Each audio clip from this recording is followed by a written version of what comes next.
doutora Maria Luísa, e agora teremos o doutor Sérgio Luiz Lopes, presidente e fundador da AME Pelotas, no Rio Grande do Sul, médico psiquiatra e psicoterapeuta, trabalhador do Lar Espírita Assistencial Irmão Fabiano de Cristo e diretor do Departamento de Solidariedade Humana da AME Brasil, falando sobre o tema prevenção ao suicídio, em 25 minutos.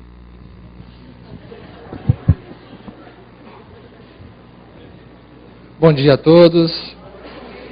Uma satisfação muito grande estar pela primeira vez falando em Belo Horizonte, neste evento tão querido nosso que é o Medinesp. Espero que vocês todos e todos nós, ao sairmos daqui, possamos estar mais enriquecidos e engrandecidos com os conteúdos que aqui estamos aprendendo.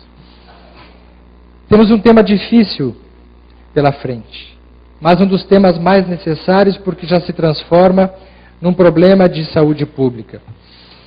No início do século XX, final do século XIX, a ciência prometeu, dizendo que nós teríamos, durante esse século que passou e o que estamos, a resolução dos problemas mais graves da humanidade. De tal forma, a tecnologia e as descobertas científicas avançaram, que hoje nós vivemos uma era em que a ciência convencional acha que por todos os avanços inegáveis que nós já alcançamos, nós deveríamos já ter alcançado a resolução de uma série de outros problemas que até hoje, ao invés de diminuírem, estão aumentando. Mas a verdade é que a ciência prometeu, dizendo que o homem seria mais feliz, dizendo que o homem teria menos doenças, numa ideia de que tendo menos doenças seria mais feliz. Os problemas da natalidade, da mortalidade infantil, foram equacionados de uma maneira espetacular. No entanto, o estado interior dos estados afetivos e emocionais, eles foram crescendo e de tal forma se tornando mais graves, que hoje nós temos dentro dos transtornos psiquiátricos uma classificação diagnóstica que aponta para problemáticas que até bem pouco tempo nós sequer suspeitávamos que existiam. E dentre elas, a questão do suicídio. O suicídio, ele é sempre, no final das instâncias, uma atitude extrema em que a pessoa que comete, ela é movida por vários motivos, mas a finalidade final dela é aliviar a sua dor. É a crença de que se suicidando, termina tudo. É a visão materialista de que nós somos o cérebro, de que nós somos o corpo. Porque o suicídio só tem sentido, se é que tem, se nós somos o corpo. Matando o corpo, eliminamos a dor, eliminamos os problemas, nos ausentamos da existência, nos ausentamos da vida. A ciência disse, nós não precisamos da alma, nós não precisamos de Deus. Há uma semana atrás estávamos num congresso da especialidade, onde foi dito com todas as letras, numa das palestras mais importantes do congresso, para 2.500 pessoas. Nós não precisamos da alma. Nós não precisamos de explicações de uma psicologia atrasada e intuitiva para justificar a vida. Então nos expliquem. Por que é que as estatísticas do suicídio estão aumentando? Porque segundo a Associação Brasileira de Psiquiatria, no Brasil as taxas de suicídio são de 4,5 mortes a cada 100 mil habitantes. A cada 35 segundos, uma pessoa morre de suicídio em todo o mundo. No Brasil, diariamente, uma pessoa a cada hora provoca o suicídio. Segundo a Organização Mundial de Saúde, no Japão há um suicídio a cada 15 minutos. Em 2008, a média foi de, pasmem, 40,8 a cada 100 mil habitantes. 10 vezes mais do que no Brasil. E esta é uma estatística que chama muito a atenção, que os países mais desenvolvidos, os que tiveram maior avanço científico, são exatamente os países que têm maiores taxas de depressão e maiores taxas de suicídio. Como explicar que países onde falta o necessário sob o ponto de vista material, os índices de insatisfação sejam menores? A quem estamos agradando e a quem estamos desagradando? Será que a alma existe? Há mais mortes por suicídio que vítimas em todos os conflitos armados ao redor do planeta. A gente se preocupa tanto com as guerras. Uma tentativa a cada 1 ou 2 segundos no globo. Um suicídio a cada 40 segundos no mundo. Mas é verdade que o suicídio tem uma relação muito forte com os transtornos mentais. A existência de um transtorno mental é considerada um forte fator de risco para o suicídio. Uma revisão de 31 artigos científicos publicados entre 1959 e 2001, englobando 15.629 suicídios na população em geral, demonstrou que em mais de 90% dos casos caberia um diagnóstico de transtorno mental à época do ato fatal. De fato, a pessoa que se suicida, na maior parte da sua vida, naquele momento, passa por problemas muito sérios sobre o ponto de vista emocional, sobre o ponto de vista mental. Ninguém se suicida por estar feliz, por estar bem, de bem com a vida. A pessoa realmente não está bem. E dentre esses diagnósticos encontrados na ordem de maior frequência, nós temos disparadamente os transtornos de humor, dentro dos quais se encontra a depressão, que muito bem nos falou o Flávio, classificados como, junto com os transtornos por uso de substância, que muito bem nos falou a nossa companheira, Heloísa, 17%, e a esquizofrenia, e os transtornos de personalidade, os maiores índices de doenças relacionadas aos problemas vinculados ao suicídio. E, obviamente, como já nos foi mostrado, a depressão ela é a campeã dos atos suicidas. E foram enumerados todos os sintomas aqui, que nós não vamos repetir, o Flávio já fez essa parte. Os sintomas de depressão, e nós sabemos que a depressão existe enquanto patologia, enquanto transtorno mental, ou como uma doença, que precisa ser tratado com medicamentos, precisa ser tratado medicamente. Mas nós precisamos questionar uma outra coisa que é muito pouco dita, inclusive no ambiente científico no qual nós frequentamos. Que nós estamos chamando de depressão muito mais coisas do que depressão. Porque vejam os índices. O Flávio nos mostrou de 10% a 20%, e essa estatística de transtornos depressivos estão aumentando. Algumas pesquisas americanas nos mostram que 30% dos norte-americanos já tiveram um quadro compatível com transtorno depressivo maior, com todos esses sintomas, né, em algum momento da sua vida. Como pode uma doença como depressão ter 30% de incidência e a esquizofrenia ter 1%? Transtorno obsessivo-compulsivo ter 3%. Existe uma desproporção muito grande. E uma das especulações que se faz é que muita coisa que a gente chama de depressão não é depressão. Porque como a ciência aboliu a alma, problemas espirituais não existem na classificação. Não existem classificações que considerem situações humanas de contágio psíquico, de sintonia magnética, como problemas que estão aparentemente sendo depressão e não são. E nós estamos vivendo um modismo perigoso. E precisamos, portanto, fazer essa pergunta. E quando não é depressão? E quando a pessoa está triste e vai no clínico geral para uma consulta qualquer e diz assim, mas eu ando meio desanimado, meio triste, e o clínico receita fluoxetina 20 miligramas e ela toma há 10 anos fluoxetina 20 miligramas. E diz, eu tenho depressão. Não, ela nunca teve depressão. Ela teve tristeza, ela teve angústia, ela teve problemas emocionais relacionados à sua vida, o problema com o marido, o problema com os filhos. Chega no profissional que atende em 5, 10 minutos e ele, para se livrar do paciente, dá um antidepressivo. Então nós estamos vivendo a febre da medicalização. Não estamos falando contra as medicações. Como psiquiatra, eu utilizo medicações e utilizo mesmo. para os casos que precisam. Mas existe um sem número de casos de medicações abusivas que as pessoas não precisam, gerando riscos enormes de virada maníaca no caso dos transtornos bipolares, porque se diagnostica depressão, tudo e qualquer tipo de sofrimento.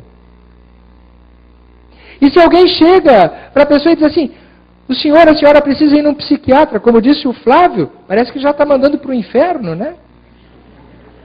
Mas tem coisa pior que isso, Flávio.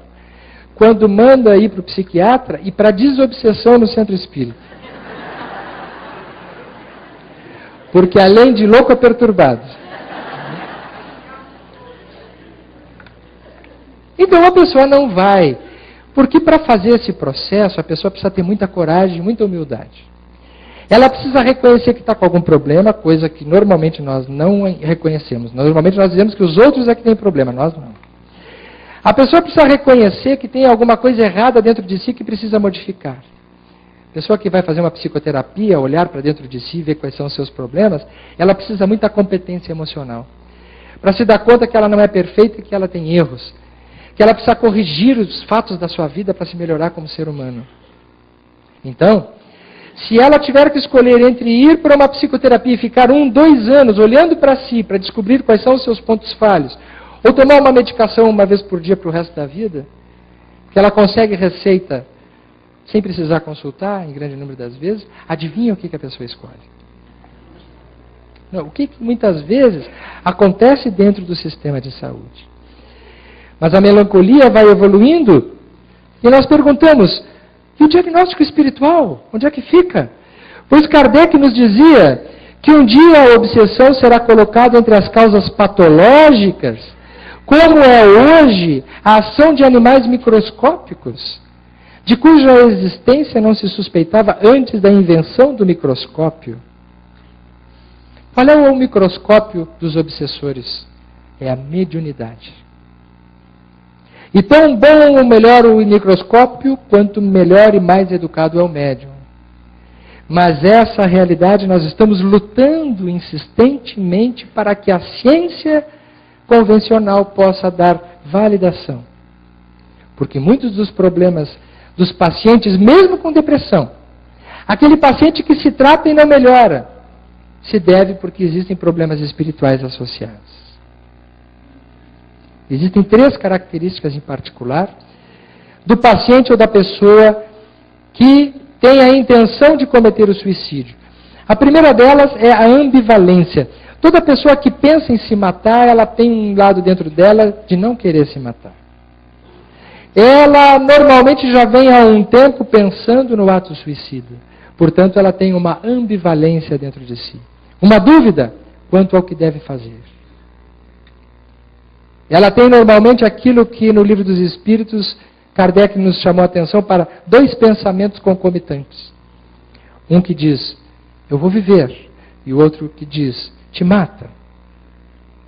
Via de regra, ela não está pensando sozinha. Um segundo é a impulsividade. O suicida normalmente é um impulsivo. Impulsividade que é agravada pelo uso de substâncias. A pior delas, o álcool, que é a porta de entrada e a que acompanha o uso das outras, na maior parte dos casos. Diante de um impulso, de um desespero, de um sofrimento extremo, a pessoa toma uma medida drástica. Se for homem, consegue êxito 4 vezes mais que as mulheres. Normalmente as mulheres usam métodos menos letais. Substâncias, lâminas para corte nos pulsos, o que dá tempo para ser socorrido. O homem normalmente usa o enforcamento e as armas de fogo. Não dá tempo para socorrer. E a terceira característica da pessoa que tem a intenção suicida é a rigidez do pensamento, que é o pensamento fixo. Ela não consegue olhar a vida de um outro jeito ou achar uma alternativa, uma solução para os seus problemas. Então ela fixa o seu pensamento nesses 3 elementos, que são classificados pelos nossos estudos psicodinâmicos. Em todos eles nós vamos encontrar aquilo que Kardec nos falava. O Espiritismo não nega as causas sociais e biológicas dos transtornos mentais. Entretanto, ele acrescenta uma outra origem, as obsessões. Ou seja, a ação persistente que um espírito mau exerce sobre um indivíduo. Porque esse duplo pensamento, essa impulsividade, ou essa rigidez, esse pensamento fixo, estão, via de regra, associados a perturbações obsessivas que fazem com que o indivíduo perca sua autonomia em determinado momento e não consiga pensar de uma outra forma. Ele fica praticamente teleguiado nas suas ações e na sua conduta. Quais são, portanto, os fatores de risco objetivo da vida comum das pessoas? Quem fez uma tentativa tem 30% a mais de chances de repetir do que quem nunca tentou. Portanto, o provérbio cão que ladra não morde não existe em suicídio. Pelo contrário, 90% das pessoas que tentam o suicídio avisaram antes. A gente ouve muito dizer, a pessoa que fala muito não faz. E ela avisa antes. Em suicídio, nós sempre valorizamos as informações. E quanto mais planejado, com tentativas prévias ou história familiar de suicídio, tanto maior o risco. Depois nós vamos ver algumas perguntas que nós devemos fazer como profissionais da saúde e diria, como trabalhadores de centro espírita, como pessoas que trabalham com o ser humano, perguntas que nós temos que fazer para a pessoa que está com depressão ou que está com um pensamento suspeito que pode vir a se tornar um pensamento suicida. O isolamento social, a falta de amigos. Nós vivemos uma época de muito isolamento. Nós vivemos um período em que corremos para tantas coisas e não nos acompanhamos mais dos amigos, das pessoas significativas. Não nos alimentamos mais da afetividade tanto quanto deveríamos. Não ser casado, olha, ao contrário do que muita gente pensa aqui, viu? Não ser casado, não morar com uma outra pessoa e não ter filhos. Porque nós vivemos numa época, gente, que é uma doença, em que o homem foi colocado como centro de tudo. Primeiro eu, segundo eu, terceiro eu. Eu tenho o direito de ser feliz. Você tem o direito de ter sucesso. Isso muitas vezes não combina em ficar tendo que se preocupar com um filho em casa, tendo que discutir o problema com uma mulher, de ter que ficar resolvendo os problemas domésticos. Então a pessoa diz assim, não nasci para casar, e vai viver sozinha. Achando que vai ser mais feliz assim. Nós vivemos uma época da idolatria do ego, da idolatria da felicidade. Nós vivemos uma época da cultura do êxito. Isso é uma doença. A doença do egoísmo, do orgulho e da vaidade estão por trás dessa opção solitária e vazia de nós não compartilharmos a nossa vida com alguém. Os seres humanos mais felizes, os que vivem mais, são os que vivem com alguém, amando e brigando. Porque quem só ama também tem algum problema, porque brigar faz parte da existência. A gente briga para fazer as pazes depois e para crescer. É a briga positiva. Sabe aquele casal que diz assim, há 30 anos nós não brigamos, e aí brigou uma vez e separou e não teve chance? Pois é. Então ser casado, morar com uma outra pessoa, não ter filhos, a solidão. Uma doença física incurável, pela falta de perspectiva da vida futura. Situações de extrema aflição para a qual acham que não há uma solução. Não ser religioso, novamente a religião. Importância da fé. Importância da espiritualidade. Pessimismo ou falta de esperança, entre outras coisas. Os pensamentos negativos. Perguntas importantes que devem ser feitas. A gente pergunta para a pessoa, sente que a vida perdeu o sentido? Pensou que seria melhor morrer? O profissional da área da saúde tem que fazer essa pergunta. Tem pensamentos de pôr fim à própria vida? Mais do que o pensamento. Já pensou em como se mataria? Se a pessoa confirmar, obviamente, que está com essa intenção. As pessoas têm medo de perguntar para outras pessoas sobre suicídio. A fantasia é de que vai estar dando a ideia. Não fala no assunto. Ele deve estar com pensamentos negativos, ele pode estar até pensando em se matar. Não fala nisso. É pior. Na prática, nós vemos que quando nós deixamos de falar no assunto, a pessoa aumenta o risco, porque ela fica solitária dentro daquele pensamento. Quando nós falamos no assunto, há um alívio. Puxa, alguém percebeu, diminui o risco. Então não acontece isso que às vezes as pessoas têm medo. Não fala porque vai estar dando a ideia. Como se a gente perguntasse, já pensou em como se mataria? A pessoa ia dizer, não, mas agora que tu falou, eu vou pensar em ver como me matar. Nunca tinha pensado em suicídio, mas agora que você falou, eu vou me matar, e aí a gente vira culpado do suicídio. Né? Tem conseguido resistir a esses pensamentos? Como a pessoa lida com esses pensamentos? Obviamente que todas essas questões precisam ser perguntadas com cuidado, preocupação e compaixão.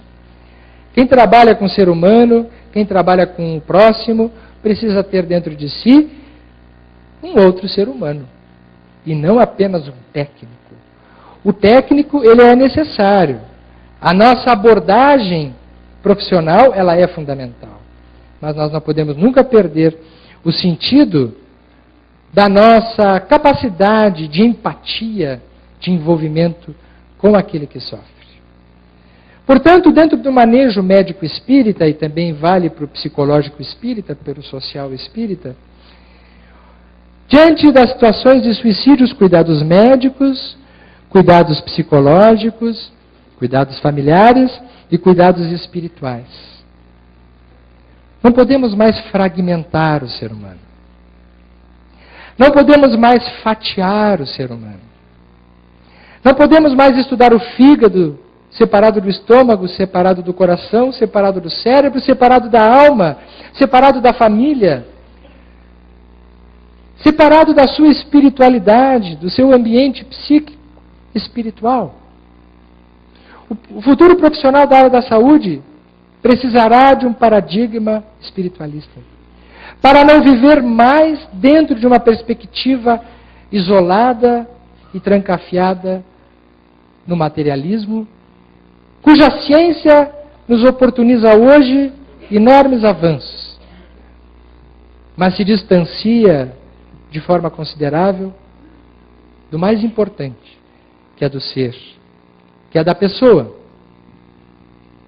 Um poeta da minha terra faz uma pergunta muito interessante.